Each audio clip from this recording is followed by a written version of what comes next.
Buenas noches a todas las personas que ya están en la sala y a las que se van a ir integrando a este conversatorio de todas las semanas, los jueves de cada semana, del Centro PEN República Dominicana. Aquí les Julián desde República Dominicana, les doy una un cordial saludo a todos y los invito precisamente a que aprovechemos este mini taller online que vamos a tener sobre la arquitectura del verso y el poema con alguien que sabe de eso porque es un renombrado y de altísima calidad poeta, narrador y ensayista, uno de los nombres clave de la generación de los 80 y de lo que es la literatura dominicana actual. Así que con ustedes yo me podría extender muchísimo más hablando de él por mi aprecio y por la calidad que tiene, pero compruébenlo ustedes mismos escuchando y aprendiendo de César Augusto Zapata. Bienvenido, César. Gracias por la benevolencia tuya al invitarme. Y gracias a los compañeros poetas que se han integrado. Yo espero que participen otros, pero ya están los que son, como ocurrió en la reciente puesta en circulación en la que estuviste aquí, Julián. Esto es una noche especial para mí, interesante. Ya yo he tenido este diálogo con otros escritores, algunos jóvenes, miembros de taller, otros no tan jóvenes, con los que he podido aprender, porque este tipo de interacción lo que genera es un proceso de aprendizaje, evidentemente. Esto, primero por el hecho de la subjetividad del texto.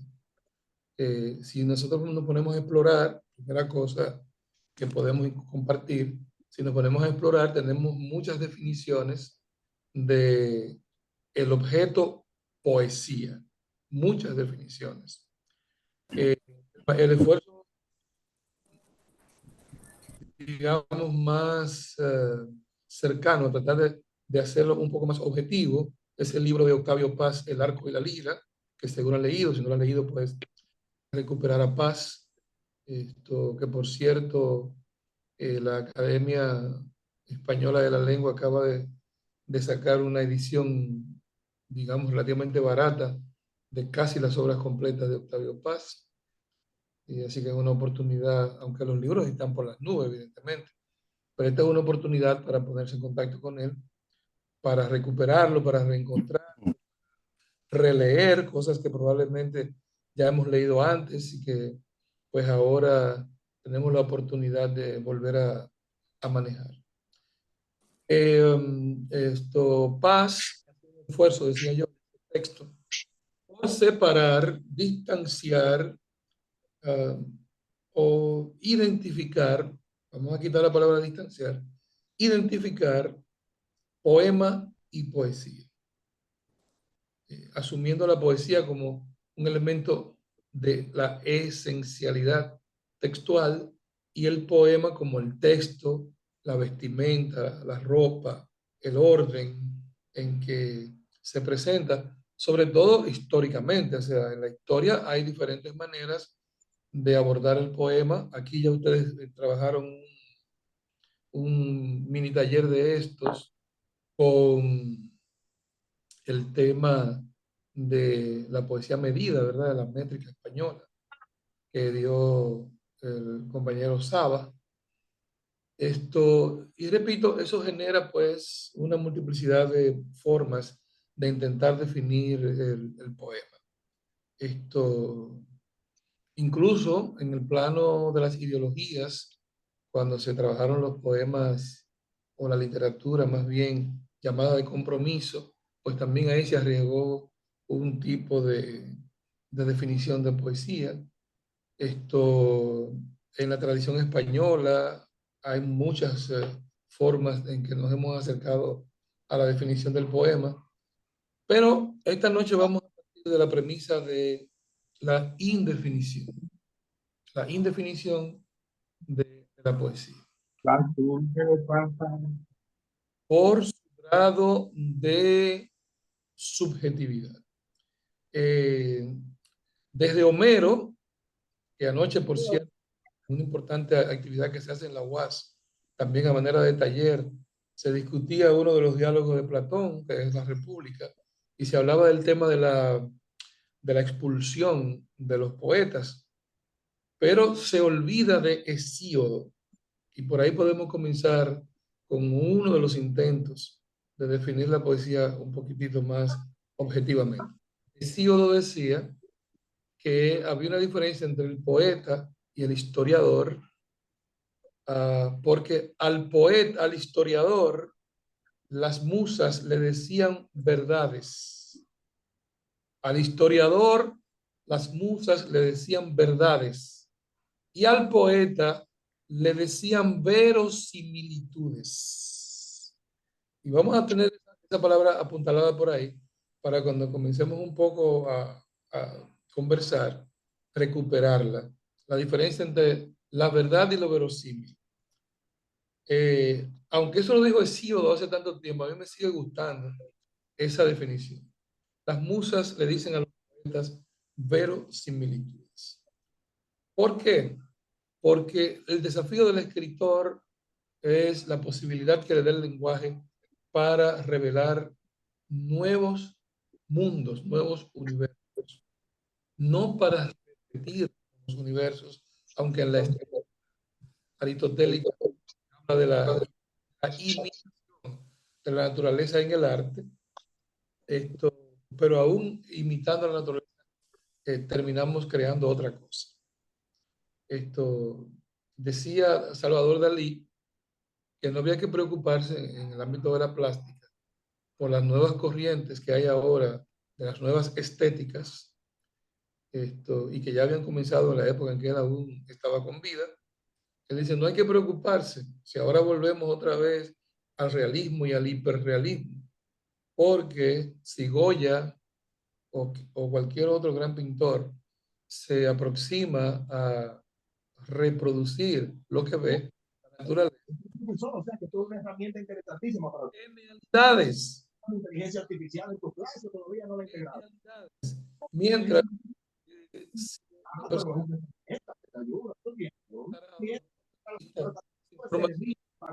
también tendrá una mirada limitada y va a reproducir de manera limitada la naturaleza.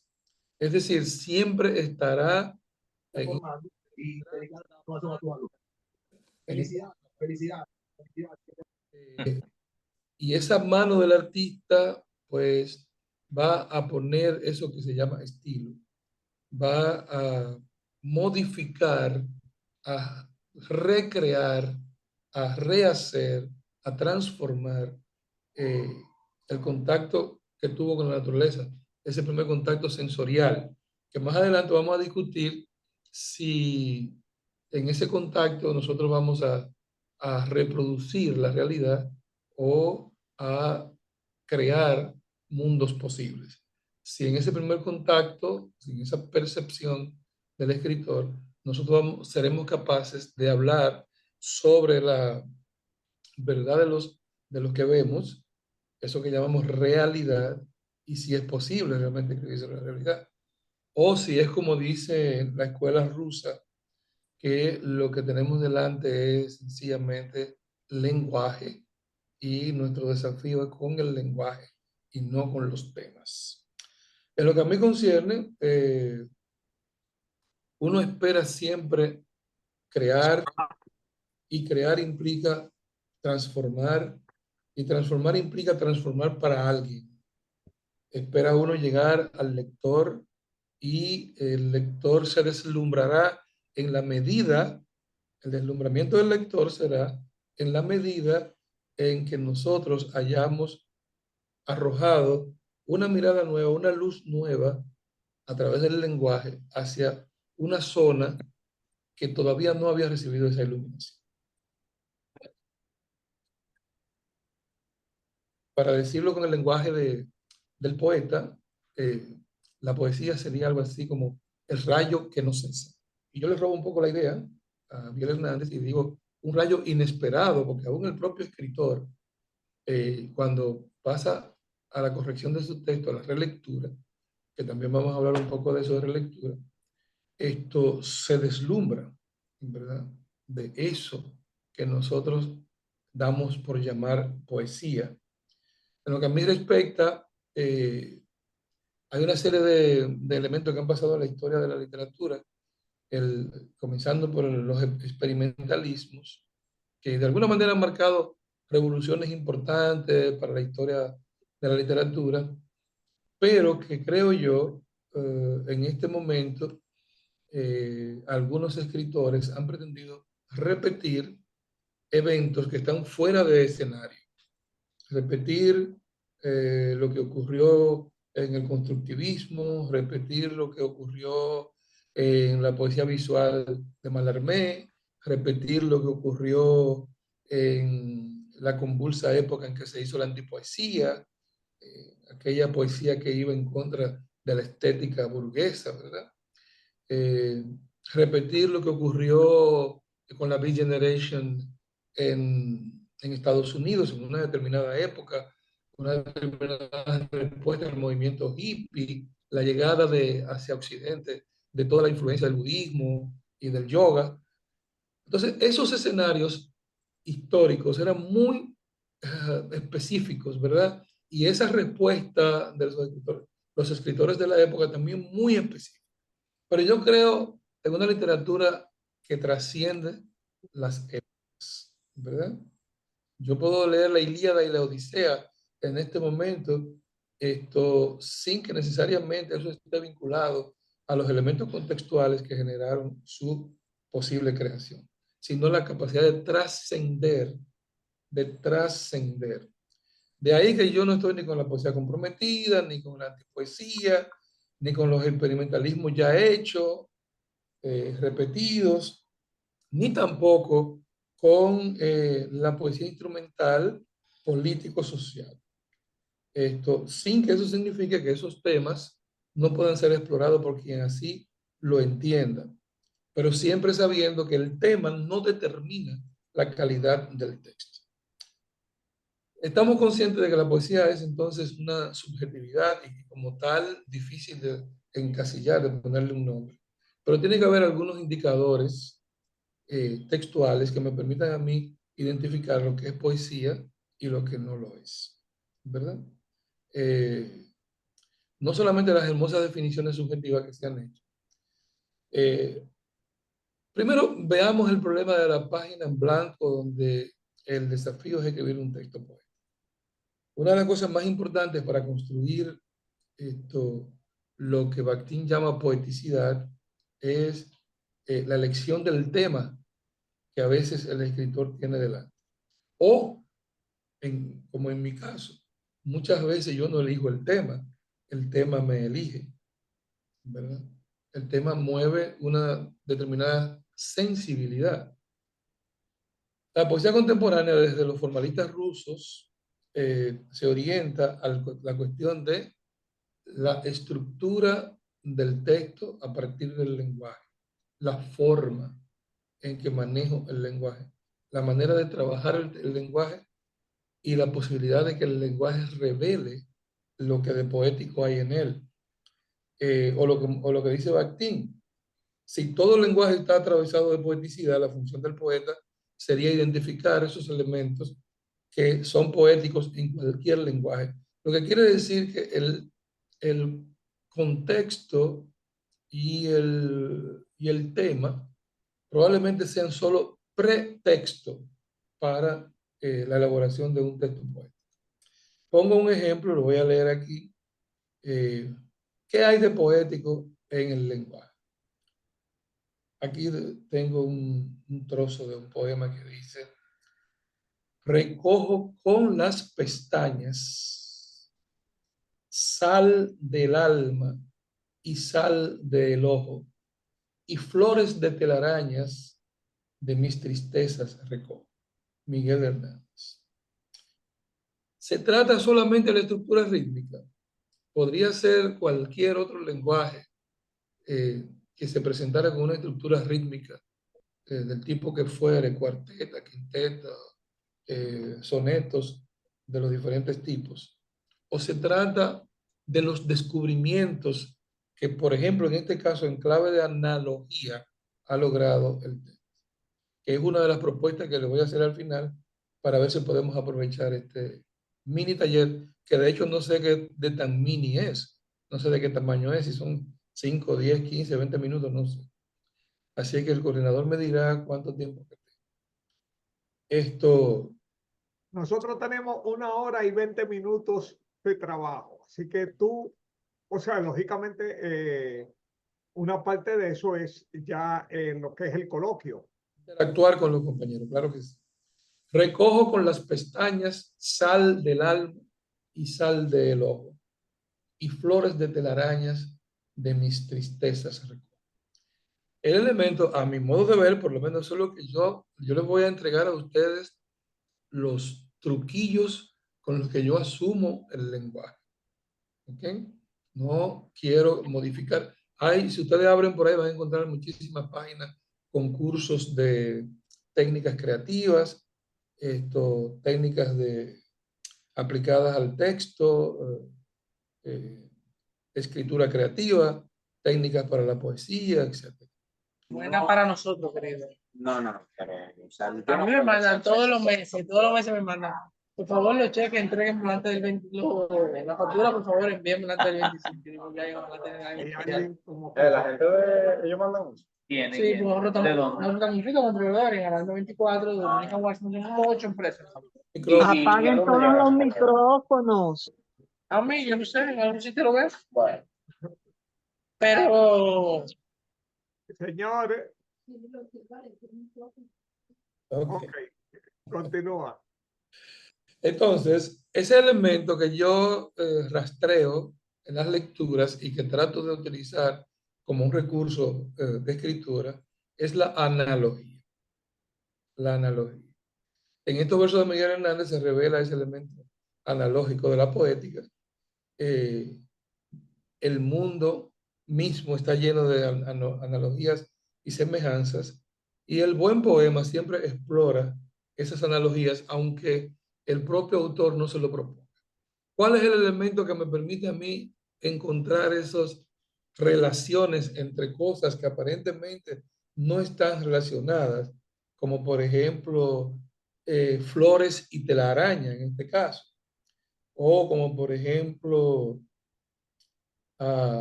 sal del alma recogidas en las pestañas? Ese elemento es la polisemia, la capacidad que tiene el lenguaje de múltiples sentidos. Un mismo semantema puede significar múltiples cosas distintas. Y eso abre todo aquello que ya ustedes conocen, porque ustedes escriben, que son las figuras de dicción, figuras de construcción.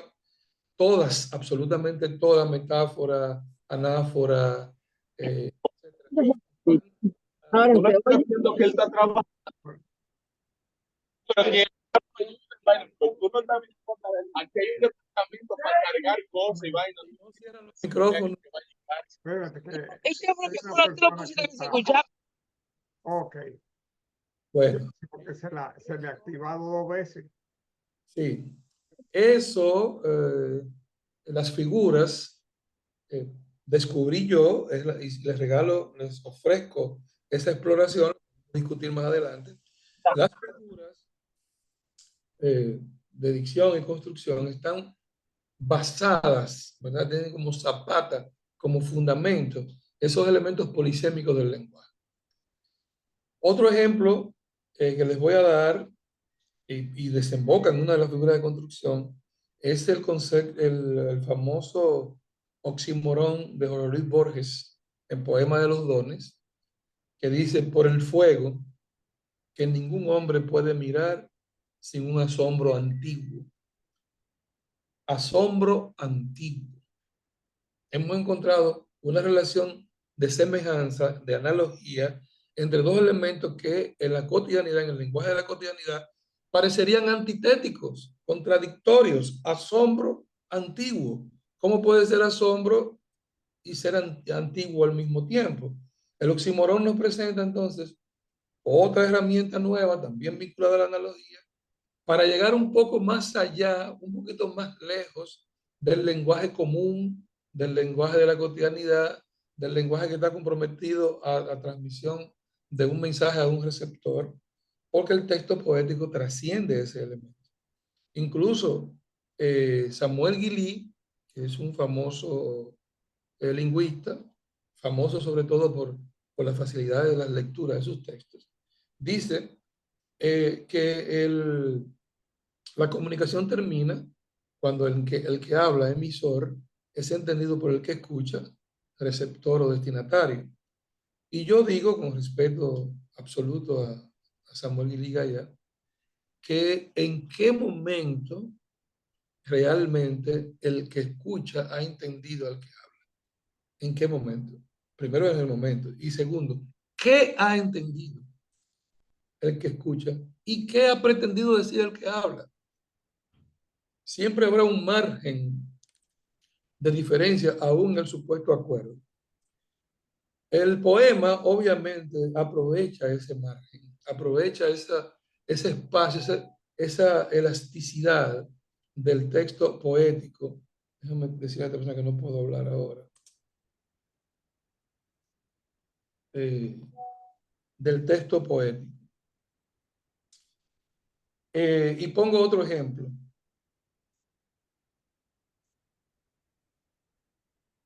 Otro ejemplo.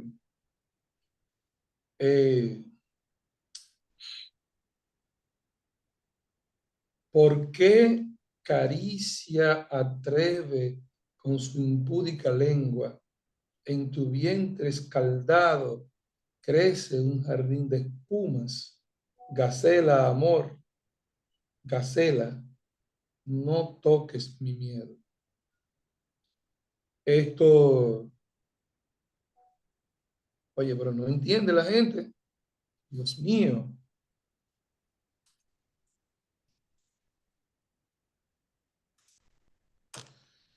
Este texto habría que leerlo más de una vez. Porque Caricia atreve con su impudicia lengua, en tu vientre escaldado crece un jardín de espumas.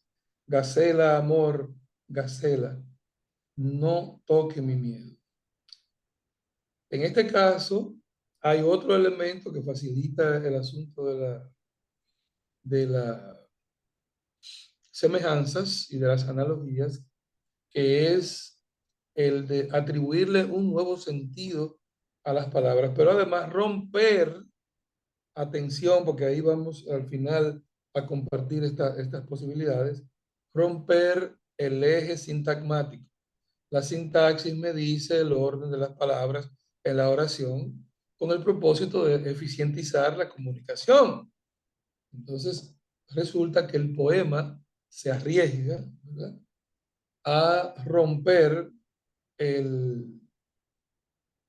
ese orden sintagmático, ¿verdad?, a romper ese orden si esa ruptura potencializa el texto.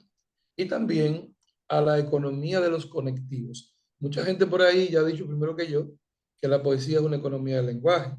Entonces yo he descubierto que la mayor facilidad, por lo menos en mi escritura, para crear en poesía, es economizar hasta donde sea posible los conectivos. Por ejemplo, en este caso, hemos convertido en algo nuevo el jardín de espumas.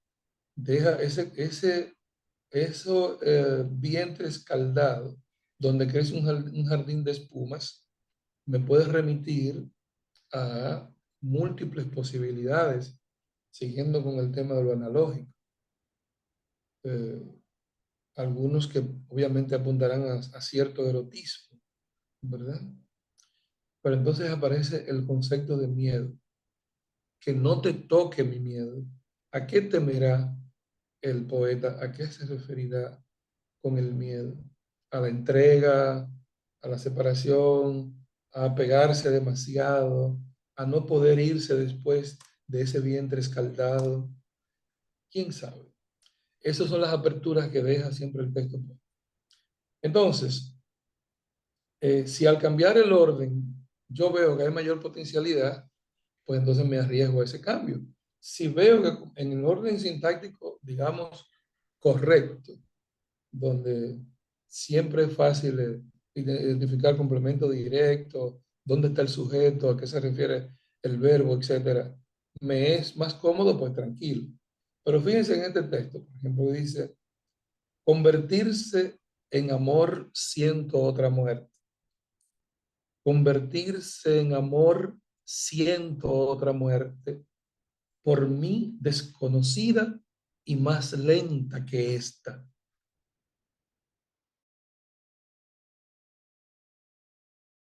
Convertirse en amor siento otra muerte, por mí desconocida y más lenta que esta. Obviamente que se potencializa extraordinariamente el texto cuando yo revierto el orden sintagmático. En vez de decir, siento otra muerte convertirse en amor, digo, convertirse en amor siento otra muerte, por mí desconocida y más lenta que esta. Quasimodo, Salvatore Quasimodo, ustedes saben que premio Nobel incluso, pudo haber dicho, siento el amor convertirse en otra muerte, y estaría hermoso, pero aquello es, produce asombro, temblor, emoción, arrojo, deseo de seguir leyendo, el arrojo por escribirlo tú, por reescribirlo, porque los grandes versos, los grandes poemas, generalmente conmueven de tal manera que uno quisiera haber sido el autor.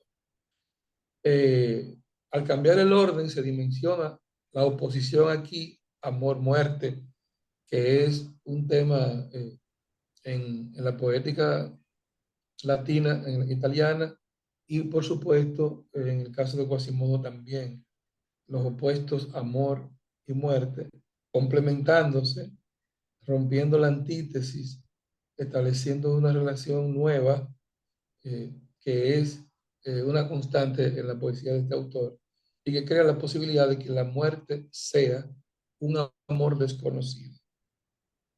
Convertirse en amor siento otra muerte por mí desconocida. El amor como una muerte desconocida. La muerte como un desconocido amor. Entonces eso con respecto al eje sintagmático, el orden de las palabras en el verso. Con respecto al eje paradigmático, que es el sentido, digamos, de la semántica, el valor de significado, nosotros podemos hacer un ejercicio ahorita en la media hora final, con los 40 minutos finales, podemos hacer un ejercicio para ver cómo un significante buscando un significado siempre cae en otro significante. Yo les voy a poner a ustedes dos significantes simples. Vaso, vacío. Y vamos a ver cuántas posibilidades genera esas dos palabras tan sencillas. Si uno pregunta qué es vaso, usted va a ir a una definición, pero cuando usted va a la definición, lo que hace es sustituir a vaso por otra cosa, otro significante, qué sé yo, recipiente. ¿Y qué es recipiente? Algo que es capaz de contener. ¿Y qué es capaz de contener? Algo, bueno, y al final vamos a terminar en subjetividades, aunque no queramos, y con el permiso de la lingüística objetiva. Entonces, en este caso, que nos atañe, el poeta siempre será un escrutador de nuevas significaciones de la palabra. Recuerden el concepto de polisemia, que la palabra siempre tiene muchas posibilidades a las cuales yo puedo acceder realmente. Como lo hace, por ejemplo, Huidobro o Porcelana, que no solamente son capaces de inventar, de inventar nuevas posibilidades de significado de las palabras, combinarlas en unas analogías casi imposibles, sino que también son creadores de neologismos, ¿verdad? Entonces, me perdonan el ejemplo de Celan y Huidobro, porque son, como la invitación dice ahí, que es la manera en que yo construyo los textos, pues yo estoy a propósito señalando poetas que son de mi proximidad, de mi cercanía. Y vamos a ver un texto de Paul Celan, que se cayó voluntariamente al Sena.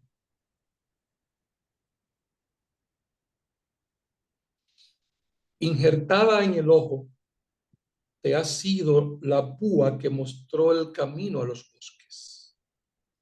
Hermanada a las miradas, hace brotar la negra yema. Tan amplio como el cielo se tiende el párpado hacia esta primavera, tan amplio como el párpado se dilata el cielo, y por debajo, protegido por la yema, labra el Eterno, el Señor. Escucha la reja del arado, escucha, escucha, rechina sobre la dura, la clara, la inmortal lágrima. En ese poema corto podemos encontrar un montón de resignificaciones de las palabras, abusando o usando la capacidad plurisémica del propio lenguaje. Tan amplio como el cielo se tiende el párpado. Por debajo, protegido de la yema, labra el Eterno. Y así una serie de variables asombrosas que el poeta logró articular en este texto. Es un librito corto, pueden encontrarlo. Aprovechen antes de que cambien los precios ahí en cuenta, de umbral en umbral de la editorial Ipeiro. Entonces, pienso yo que de allí, de esas dos posibilidades, la modificación del eje sintagmático, la modificación del eje paradigmático, surgen las figuras de dicción, surgen las figuras de construcción.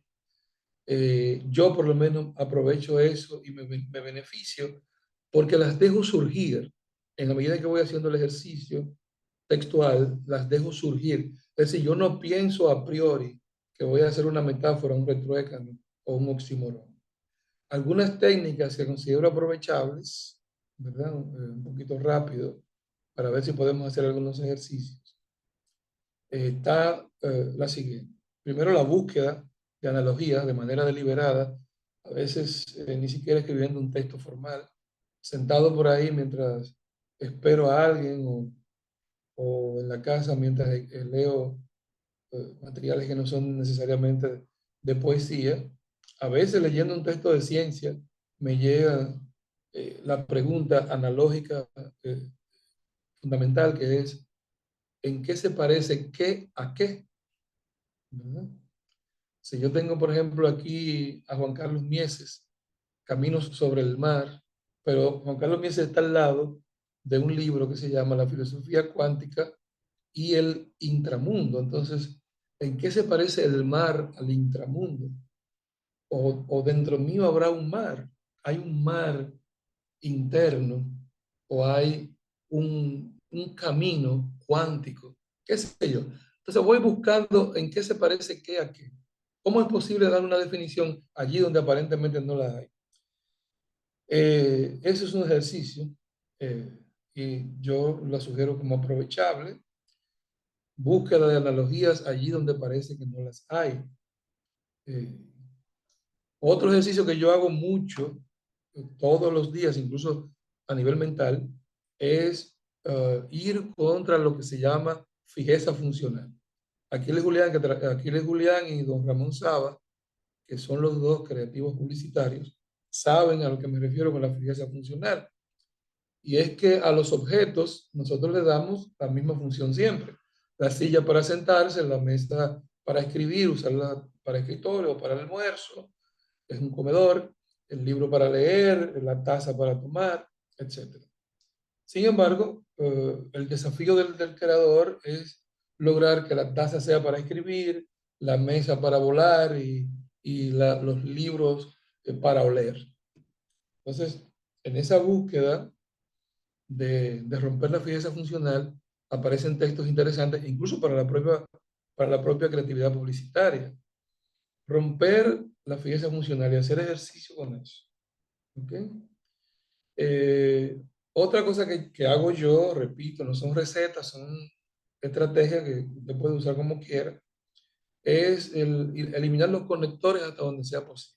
El, las, los, con, entonces, pues, eliminar los conectores de donde sea posible porque no creo en la poesía que explique cosas. Es la poesía la que asombre al lector en su búsqueda y la que su sentido cambie en cada lector, no que explique. Para explicar están otros textos, los textos de ciencia, el periodismo, etc.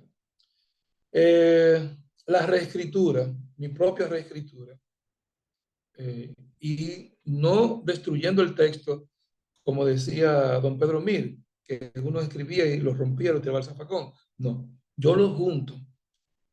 Yo escribo un mismo poema 4 o 5 veces y entonces los comparo, los pongo a confrontarse, les robo a uno del otro, los mezclo. Claro, eso me ha traído problemas.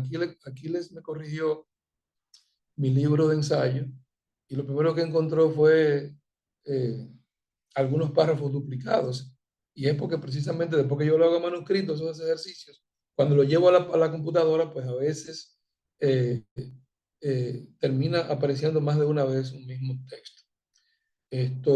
Pero en poesía es importante, bueno, me ha resultado a mí interesante, comparar mi propio texto con el mismo, pero reescrito. Lo reescribo 1, 2 o 3 veces, lo comparo, los mezclo, etc. Eso es con la reescritura con respecto a mí. Otra cosa que hice mucho, sobre todo en los inicios, fue la reescritura del texto del otro. ¿Cómo pudo haber sido el texto del otro autor? ¿Cómo pudo haber sido ese poema de porcelana escrito por mí? O escrito al revés, o reescrito, o reinterpretado. Entonces ese texto del otro obviamente sí va para ser destruido.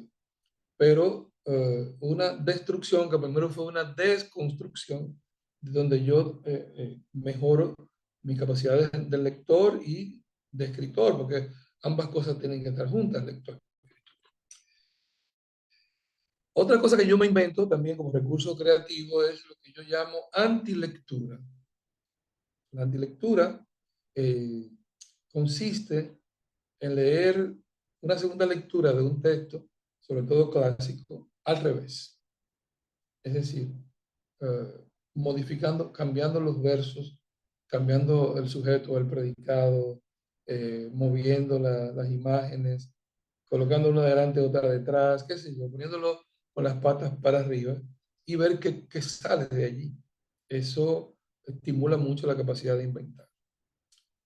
Y a propósito de inventar, también jugar con las palabras, creando neologismos. Algunos de esos neologismos yo los he aprovechado, otros simplemente han servido de ejercicio. Y por último, yo huyo de la descripción, del descriptivismo. Y de hecho, los grandes textos no describen, no están diciendo el pájaro que volaba y movía las alas en el aire, etc. Eso probablemente sea interesante para el cuento, que va configurando la topografía donde van a ocurrir los eventos. Pero recordemos siempre que el poema es economía del lenguaje, ¿verdad? Entonces, ahora sí, rápidamente mirando lo que hemos conversado, arrancamos por el concepto de indefinición, el poema como subjetividad, el abordaje de la página en blanco,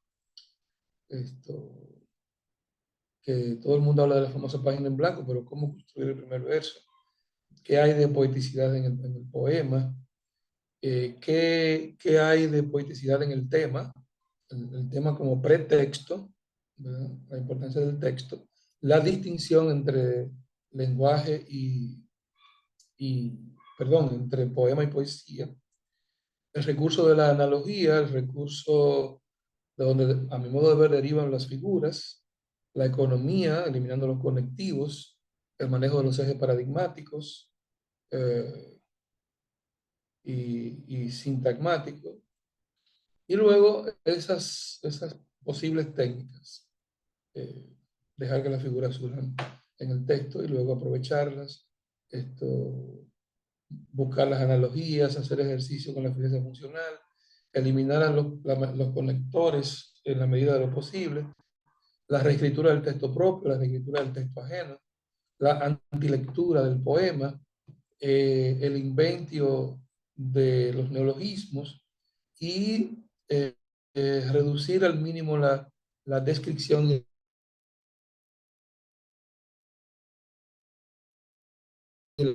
las explicaciones en el texto poético.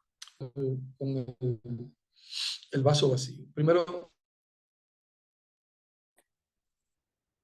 ¿qué es vaso? Para que vayamos cayendo en los diferentes elementos que nosotros llamamos cadenas significantes, ¿verdad? Para que se den cuenta de lo difícil que es el significado que supuestamente la lingüística lógica nos dice, ¿verdad? Que las cosas tienen un significado. El significado de una palabra, lo que tengo es otra palabra. Me gustaría que jugáramos un poco con la palabra vaso y esa condición de vacío, y de ahí ver qué puede surgir. Aquiles. Ok. Entonces, abrimos ahora participación, ¿verdad?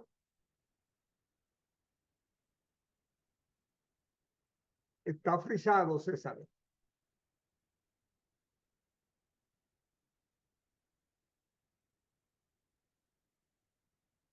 Demos un momentito. Y las personas que quieran intervenir, preguntar, opinar, exponer y aportar, este es el momento.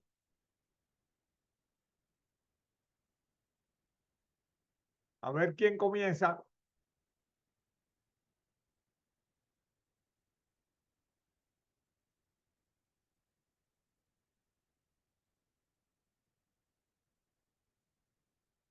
A ver.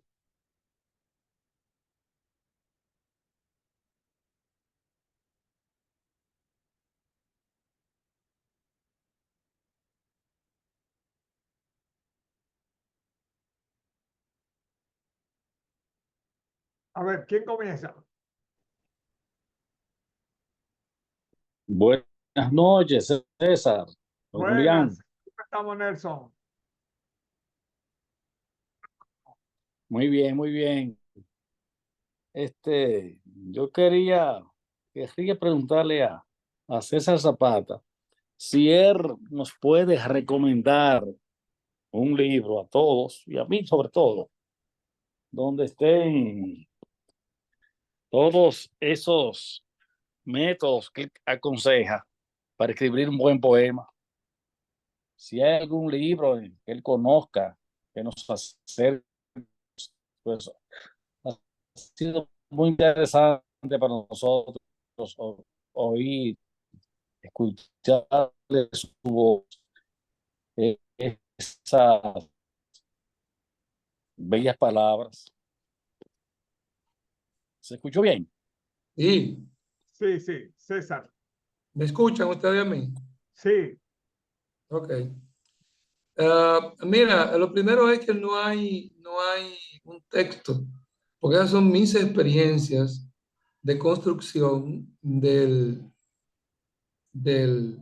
poema, del texto poema. Ahora, desde el ABC de la escritura hasta hoy, hay un montón de recomendaciones, de estrategias, de interpretación y de trabajo con la poesía. Pero, por ejemplo, Mijail Bakhtin, el tema de la poeticidad es interesante. Volver un poco a los formalistas rusos, por lo menos para mí, es interesante. Y luego todos esos trabajos que andan por ahí sobre escritura creativa. Pero esto que yo acabo de decir son ideas, experiencias que yo he ido acumulando en el tiempo que tengo escribiendo. Muy bien, seguimos. Sí, muy bien, gracias. Juan Baez. Sí, buenas noches y muchas gracias a don César y a don Aquiles por siempre traernos estos conversatorios tan interesantes. Quisiera que don César nos explique lo que hablamos de Hesiodo, lo verosímil y la verdad. Oh, sí, Por favor. interesante. Sí, eso es importante. Pero miren, yo no me quiero ir a dar una ducha y acostarme sin que ustedes me digan, me den definiciones del vaso vacío, ¿verdad? Porque quedamos en que esto tenía calidad de taller, no de conferencia. Así es que tenemos eso pendiente. Miren, eso comenzó con Hesíodo, ¿verdad? El tema de la verdad y la verosimilitud, y luego pasó a la filosofía aristotélica, hasta llegar por acá, por estos premios. El poeta no está obligado a decir verdades, precisamente porque lo que está haciendo es creando mundos posibles, no repitiendo miméticamente el mundo real, transformando esas posibilidades. Entonces, hay un poeta que dice, el poeta está obligado a decir lo que nunca se ha dicho. El poeta está obligado a decir lo que nunca se ha dicho. Entonces, decir lo que nunca se ha dicho solo es posible si lo que estoy diciendo es verosímil, no verdad necesariamente. La verosimilitud se alcanza en la medida en que el texto creador se hace, digamos, creíble para el lector, ¿verdad? No se trata tampoco de ese pleito que hay con el texto que se entienda, comprensible, fácil, y la literatura compleja, barroca. Cada texto tiene su lector. Lo importante es que al yo establecer un vínculo analógico entre dos conceptos, eso sea creíble, genere, por ejemplo, el oxímoron de Borges que utilizamos en este conversatorio. Por el fuego que ningún hombre puede mirar sin un asombro antiguo. ¿Es antiguo el asombro? Sí, porque desde que el hombre es hombre, el Homo sapiens se ha asombrado con el fuego, ha quedado perplejo con el fuego. Entonces eso se vuelve verosímil, aunque aparentemente haya una relación antitética entre asombro y antiguo, ¿verdad? Lo rompe el oxímoron y lo convierte en creíble. Lo mismo ocurre con el buen texto narrativo. Entonces, esa es la diferencia entre verosimilitud y verdad. La verdad la persigue Uno solo. Sí. el texto literario. Eh, No sé si se complació a Juan Soto. Mircea de Sí, Frías. claro. Gracias. Sí, buenas noches. No entendí lo del vaso vacío, pero sí quiero recordar que en una madrugada atrapé un verso que dijo un demente. Ajá. Era no un vaso vacío, sino un vaso lleno. Ajá. Y él vociferó a eso de las 4:30 de la mañana, yo estaba despierto. Y él dijo, con un vaso de agua clara se lava la patria. Oh, Pero yo quiero hacer una pregunta a don César Zapata, que recuerdo su nombre de los años 80, 85. Creo que junto al nombre de José Mármol y otras personas, también de Cuevas. Sí. Mi pregunta es que, como usted ha hablado de su propia experiencia en su práctica poética, en sus apuestas poéticas, quería preguntarle si en alguna ocasión usted,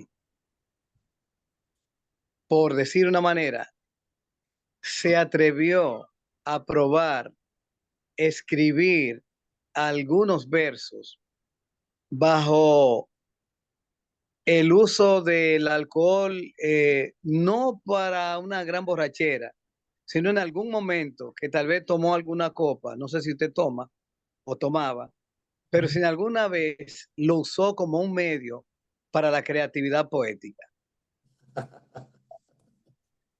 Primero decirte que Julio Cueva es mayor que yo y José Mármol.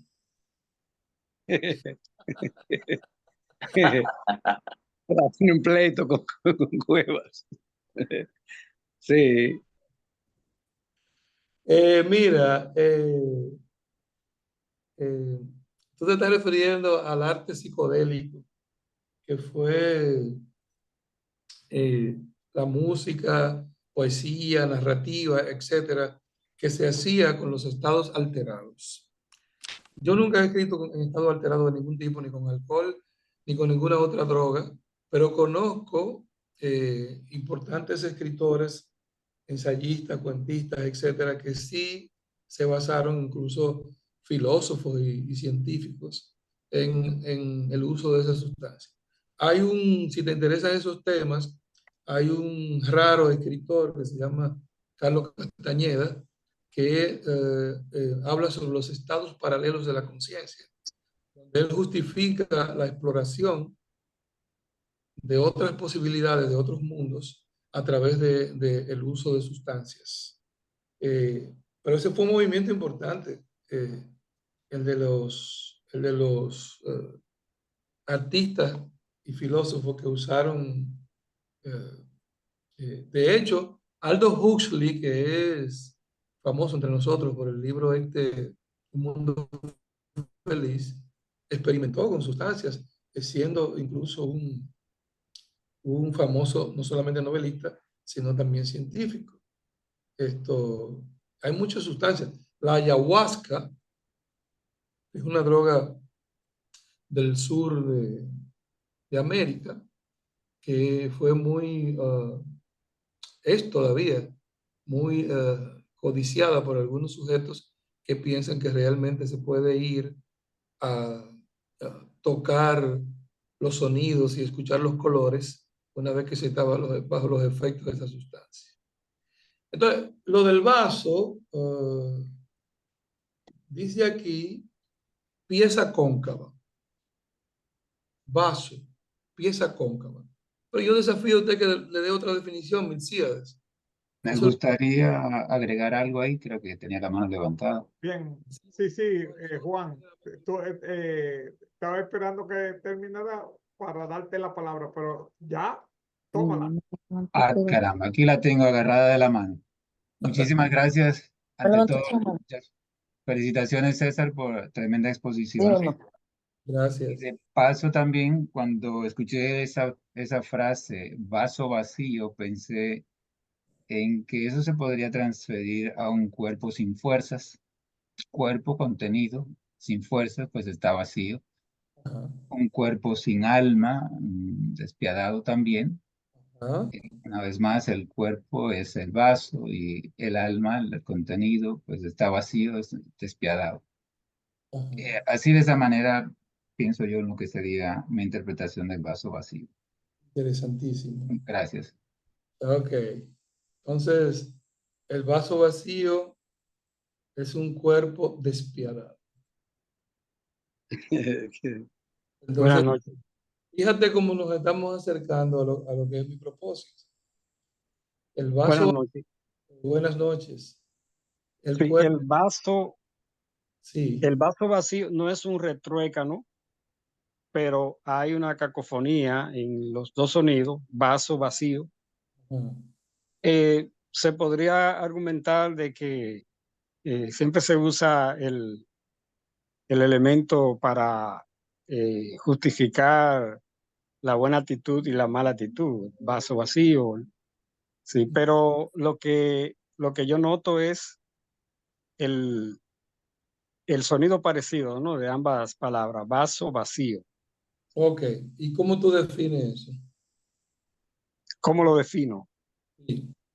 Eh, Yo digo vaso, recipiente. exacto, recipiente. No estoy diciendo de qué materia, ¿verdad? Puede ser de metal, puede ser de vidrio, puede ser plástico, puede ser de barro, ¿Cuál tú eliges? pero Todo eso. ¿vacío de qué? Ajá. Exacto, porque ¿El recipiente es si, de qué? ¿De qué está hecho el recipiente tuyo? Elige algo. bueno, Metal, barro. en este caso es irrelevante. Yo no sé si es relevante. Vamos a ver, espérate. Ok, ¿De qué? de vidrio, transparente. Transparente. Correcto. Y ahora el problema del vacío, creo que te genera. Que no está vacío porque tiene algo. ¿Y qué es lo que tiene? Tiene algo. Si no tiene algún líquido, tiene aire. Solo aire le voy a poner. Correcto. Solo ocupado por el aire. Okay. Exacto. Está bien. Que no está vacío. Porque incluso el vacío no está vacío. Exacto. Sí. Quería comentar brevemente sobre su exposición. Muy interesante en estos tiempos de... ¿Alguien más? El vaso. ¿Qué es el vaso? Hay una mano. Aquiles. Hay una mano de una señora famosa que se llama Olga Lara. Tenemos a Olga Lara. Lo que pasa es que la persona iba como a terminar de decir algo y no quería cortarla. Pero. Okay. ¿Me permite entonces, brevemente? Sí, Alfonso, termina y seguimos luego con Olguita. Correcto, sí. Decía que en este tiempo panfletario es interesante este tipo de conversatorio, ya que nada, esta catástrofe que estamos siendo testigos nosotros, donde el asombro no es asombro, aunque nos sorprenden por otro lado, ¿no? Pero en términos de la literatura, de la poesía como movimiento, está muy precaria. Entonces, este tipo de conversatorio donde se nos ofrece esas herramientas, estas figuras de la literatura como la metáfora, el retruécano, el símil y todos esos elementos para nosotros incursionar en la retórica, en la lengua poética, y que no es necesariamente lógica, como dijo el expositor. Gracias. Bien. Olga Lara. Hola, buenas noches. Qué lujo estar con nuestro brillante César Zapata. Esto es un gran lujo lo que nos estamos dando. Bueno, yo le estoy atribuyendo al vaso vacío vida. Y entonces yo escribí aquí en el chat, el vaso vacío contempla mis noches de humo. O sea, lo estoy poniendo como un sujeto activo, ¿no? Y la otra que se me ocurrió fue, el vaso vacío pretende contarme sus cuitas.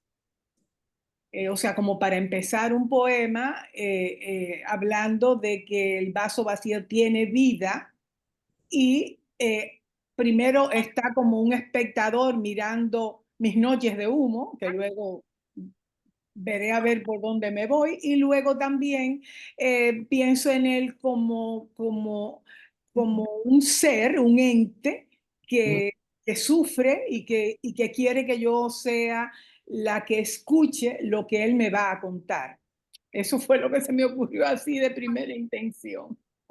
No sé si habré dicho dos grandes disparates. No, jamás. Entonces el vaso vacío, el vaso es En el lenguaje cotidiano, un recipiente, más nada. Solo eso. Un recipiente. Vamos a ver qué dicen ustedes del vaso. Buenas noches, César. El vaso puede ser de vidrio o cualquier otro metal, dice aquí. Es cóncavo. Buenas noches, César. Buenas noches. Nelson. Nelson Cruz de La Vega. Del vaso vacío escribí: nada en que habita el cristal deformado. Solamente. Ok. Nada en que habita el cristal deformado. Ok. Juan Báez Moreta. Sí, buenas noches nuevamente. Bueno, en el vaso vacío yo solo veo muerte y suicidio y abandono. Sí, veo un vaso abandonado por alguien que tomó una especie de veneno, algo así. Eso es lo que veo. Disculpe. Rastro de veneno. Así mismo. Al vaso. O sea, no está vacío entonces, como el Señor dijo que no estaba vacío. ¿Quién dijo por ahí? Así es. Ok.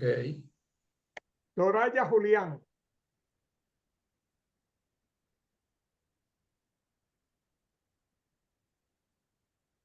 Soraya.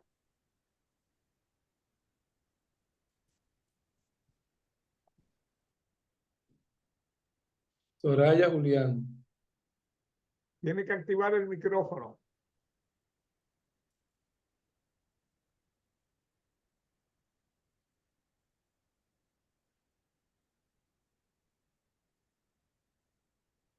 Soraya. Alfredo, entonces. Bueno, Alfredo, marcha en lo que Soraya activa su... Bien, el saludo cordial a César Zapata y a todos los demás compañeros y compañeras que están ahí escuchando esta interesante intervención que nos ha recreado y nos ha llevado por diferentes vertientes de lo que es estructurar la poesía, ¿verdad? Con respecto al tema del vaso vacío, pues realmente es una figura geométrica. Esa figura geométrica ocupa un lugar en el espacio. Esa figura está compuesta por elementos, ¿verdad? Diferentes tipos de materiales. Pero dentro de él, del vaso, poéticamente, hay una esperanza, hay una lucubración en cuanto a construir y descubrir algo desde el punto de vista existencial. O sea, aparte de ¿Qué es algo?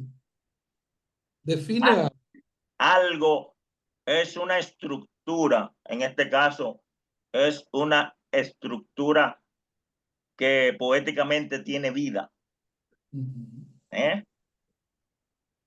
Entonces, ciertamente ahí el vaso no está vacío, porque inclusive el mismo espacio del universo pues está compuesto por entidades, sea como decía Olga Lara, ¿verdad? Por entidades que, aunque no somos capaces de verlas ni de agarrarlas, pero están ahí. Y nosotros, entonces, el papel del poeta, como dijiste, que el poeta tiene que hablar de lo que nunca ha hablado, pues entonces debe llenar ese vaso. Ese vaso es una promesa. Ese vaso vacío es una promesa. Okay. Sí. A mi entender, viendo desde ese punto de vista. Sí. Me gustaría decir algo. Bien, Enegildo, bienvenido. Enegildo Peña. Hermano, felicidades por su obra. Gracias. La tendré pendiente para comprarla y leerla, pero me pareció una obra trascendente para a Santiago a hacer una puesta en circulación, si Dios quiere. Llámame para coordinarla, yo te ayudo y estoy contigo. Gracias. Yo digo la siguiente expresión. El vaso en mis manos se derrama en la luz de mi cuerpo.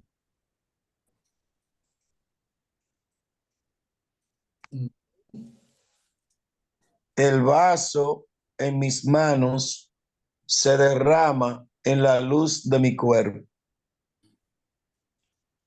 Sí. Bien. Entonces, fíjense, no sé si alguien más, Jimmy Barranco.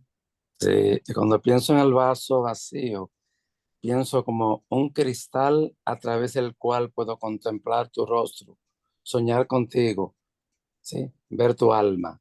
Si el vaso estuviera lleno, no puedo verla, que está detrás, escondida, y no puedo soñar. ¿Tú ves? Si el vaso estuviese lleno, No sintiera tu presencia, no o no puedo. soñara contigo.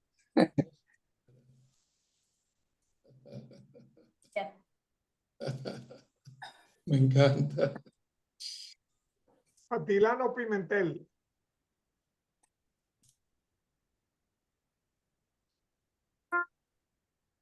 Atilano, abre el micrófono.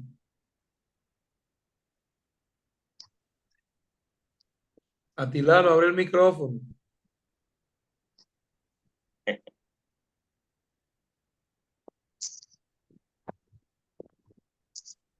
Atilano, abre el micrófono. Igual que Soraya Julián, que Se quedó solicitó y no lo abrió. cerrado. Atilano. Soraya.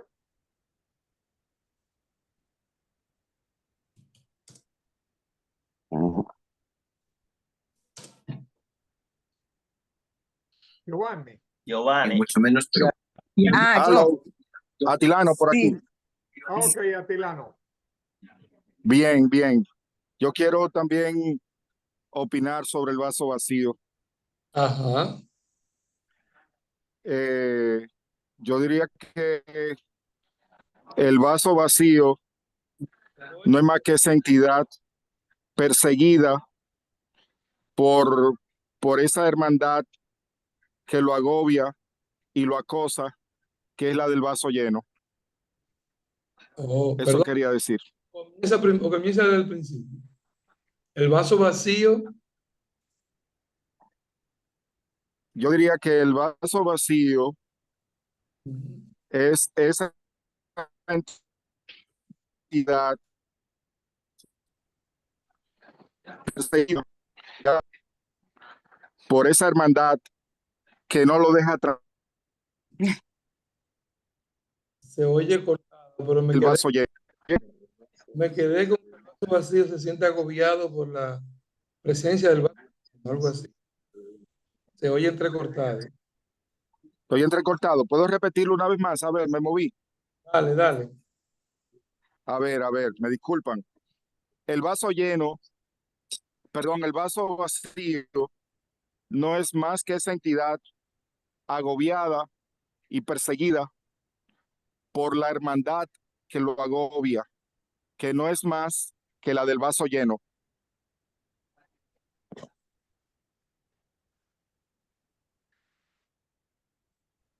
No sé si se oyó ahí.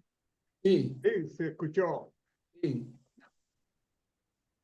Ok. Bien, gracias. Entonces, fíjense, una cosa tan aparentemente trivial nos acerca a esa subjetividad tan criticada al poder. Ya estamos terminando aquí. Bien. ¿Eh? ¿Eh? Pienso que ya estamos terminando. Vamos a redondear. Sí, sí. Perfecto. Entonces, fíjense cómo ese concepto, vaso, y esa condición del vaso, de vacío, nos mueve aparentemente algo tan cotidiano, tan trivial. Dice la Academia de la Lengua pieza cóncava de mayor o menor tamaño, capaz de contener algo. Exactamente. Recipiente que puede ser de vidrio, metal o cualquier otro material, por lo común de forma cilíndrica, utilizado para beber. Entonces, ustedes dijeron lo siguiente. Yo no le he agregado ni le he quitado nada. Solamente lo puse un poco randomless, al azar. No lo puse en el orden en que ustedes lo dijeron. Entidad agobiada por la hermandad del vaso lleno. Cuerpo cruel es recipiente transparente. Solo ocupado por el aire, contempla mis noches de humo. Tiene vida y me cuenta sus cuitas. Sufre y pide que lo escuche. Nada en donde habita el cristal deformado. Es un vaso vacío donde solo veo muerte, rastros de veneno, figuras donde hay aún una esperanza, entidades inaprensibles, promesas que se derraman. Es la luz de mi cuerpo. Ese vaso, que si estuviera lleno, no sonara. Ese poema lo acaban de escribir ustedes. Dios mío, no lo podemos creer. Ay, ay, ay. No. Por favor. Ese poema lo acaban de escribir ustedes. Entonces, Alguien de la alta gracia. quiero probar con eso. Uno, primero, todos somos poetas, es el colofón de este encuentro. Dos, o sea, donde hay sensibilidad hay poesía. Dos, la poesía está hecha del lenguaje. Tres, donde quiera hay analogía. Cuatro, las palabras no tienen un solo significado. Siempre vamos a terminar desde una supuesta objetividad, como es el vaso, objeto que puede ser de cualquier material que sirve para tomar, recipiente hueco, y vamos a terminar, si seguimos buscando en esa cadena de significantes, terminamos en subjetividades inevitables, porque eso es lo que nos define, somos sujetos. El humano inevitablemente. De allí las manchas Rocha, usted que es psicóloga, Olga Lara. De allí las manchas Rocha tener significado. ¿Qué significado tiene? Claro. La que arroja el perceptor. La que arroja el perceptor. La mancha es una mancha. Si alguien le dice al psicólogo que lo que ve allí es una mancha, el psicólogo sospecha que el sujeto tiene un trastorno. Porque inevitablemente el individuo sano va a ver algo allí, va a organizar una imagen. De la misma manera nos pasa con el lenguaje. Ahora usted toma esos versos que están ahí y le pone un poquitito de orden, los pule, le agrega ese juego con el eje sintagmático y el eje sintáctico y le pone un título y nadie creería que surgió de esta conversación amena e interesante que hemos tenido esta noche. Así que yo me felicito por haber estado con ustedes y los felicito por ese texto. Si lo ven por ahí en un libro mío, saben que se lo robé. Ay, pero no se vaya, por favor, poeta, no se vaya. Denos una ñapita, denos una ñapita. El coordinador lo veo como frisado, no sé si... No, Ramón Saba, que tiene la mano levantada. Ramón Saba, don Ramón, a su orden. Primero y más que nada, un gran abrazo a ese príncipe de los ochentistas, poeta que goza de mi admiración y mi respeto y a quien quiero muchísimo, y él lo sabe. Simplemente para aportar un verso, si cabe todavía, y quizás a modo de cierre, decir, mi vaso no está vacío, se ha bebido mis recuerdos. Ajá. Hola, ¿cómo se encuentran? Mucho gusto. Poeta. Ok. Lo acabo de agregar. Debo decir públicamente que Ramón Saba fue jefe mío en la agencia publicitaria y que hasta un premio nos ganamos en esa ocasión. Creo que era de una aseguradora, algo así. Así es. La poesía genera dinero, ¿sabes?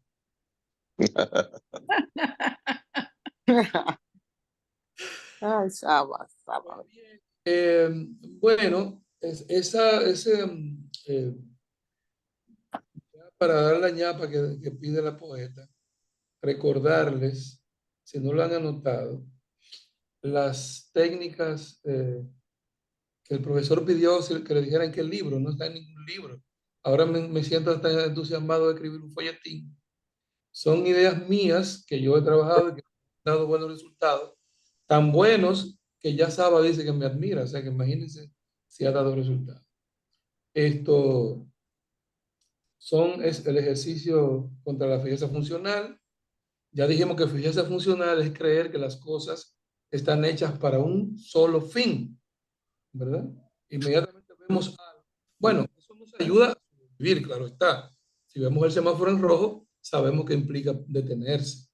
Pero para crear, nosotros tenemos que convertir el semáforo en un ave, ¿verdad? Y los colores rojos pertenecen a unas plumas imposibles que van saliendo, en vez de su cuerpo, van saliendo por su boca, qué sé yo.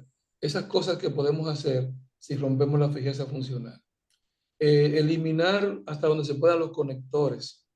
No hay cosa que reduzca más la poeticidad. Hasta en el verso medido, ¿sabes? Como el exceso de la casa, la espera de la que se yo qué, Entonces uno tiene que estar alerta para reducir eso en la medida de lo posible. La reescritura, a mí me sirvió mucho eso. La reescritura y comparación de mi propio texto, ¿verdad?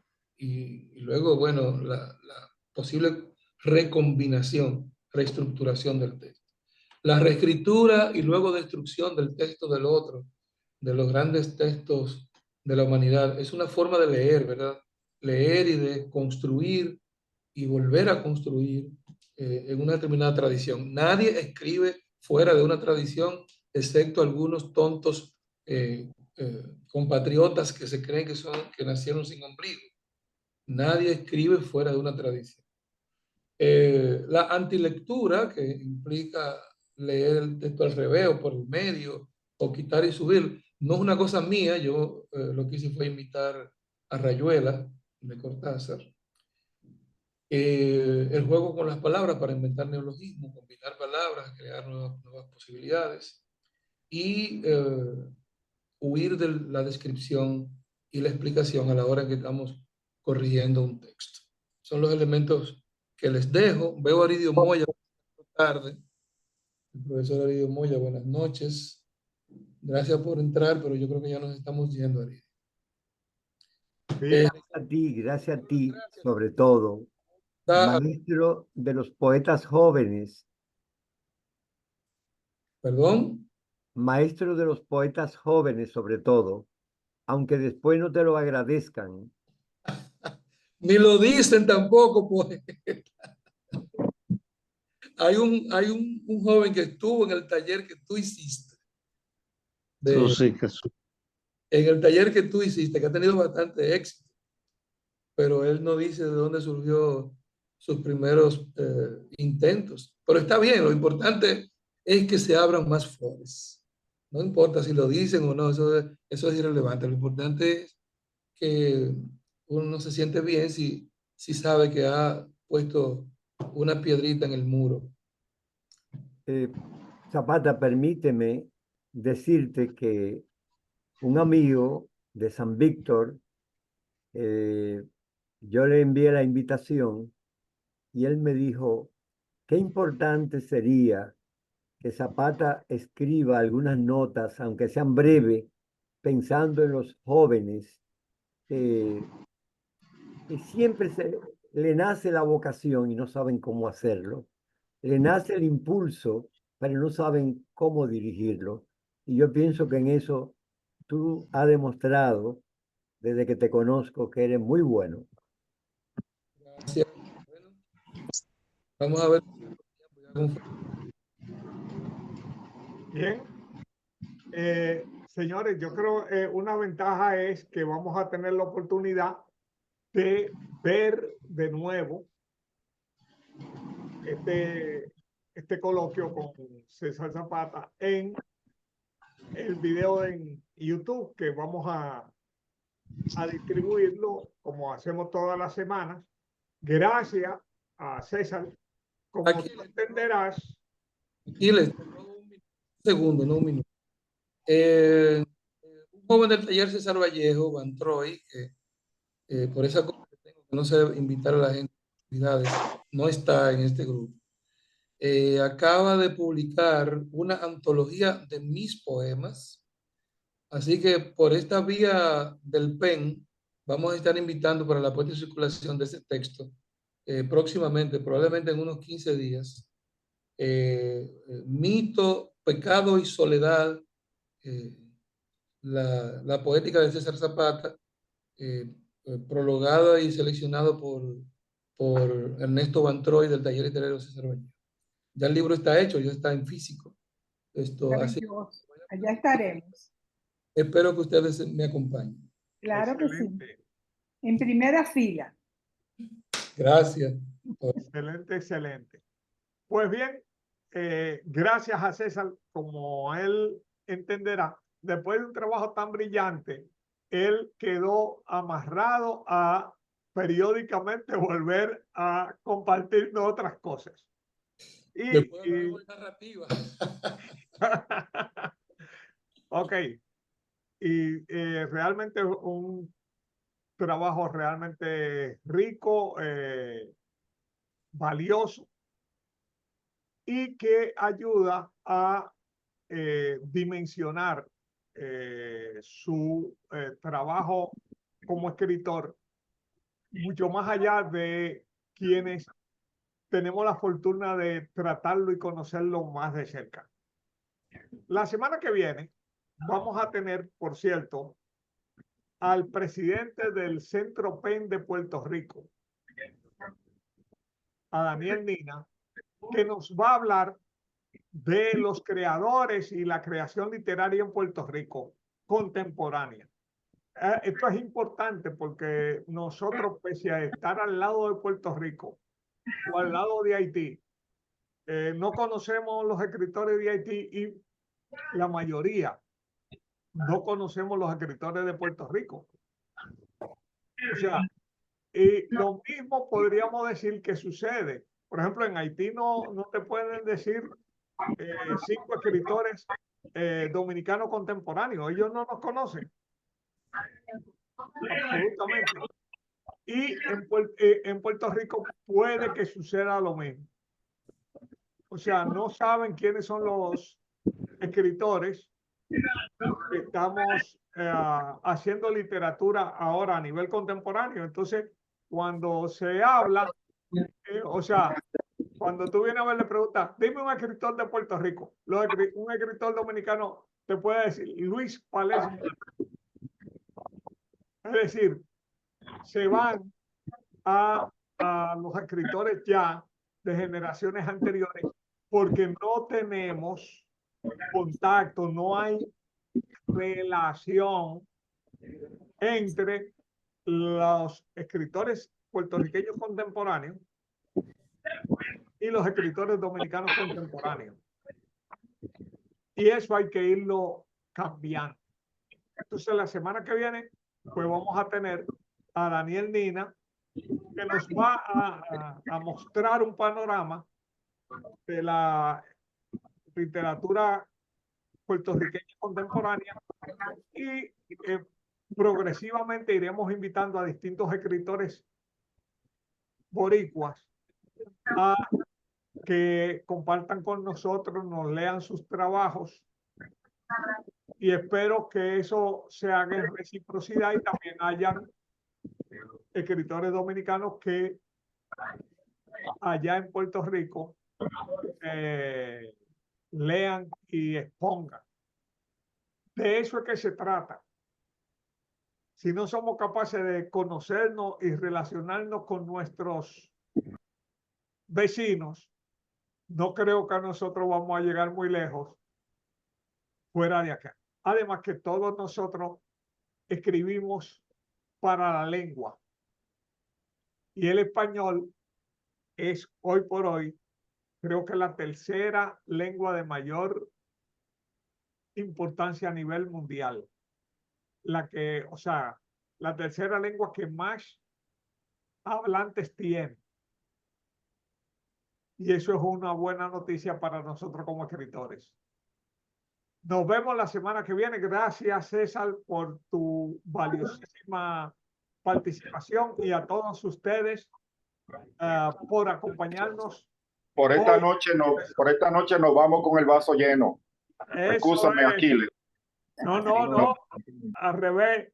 César ya tiene una sonrisa de oreja a oreja. Con el vaso lleno nos vamos. Buenas noches. Buenas noches, buenas noches. César, Gracias. que no se descuide de Cuevas. Bueno. Buenas noches.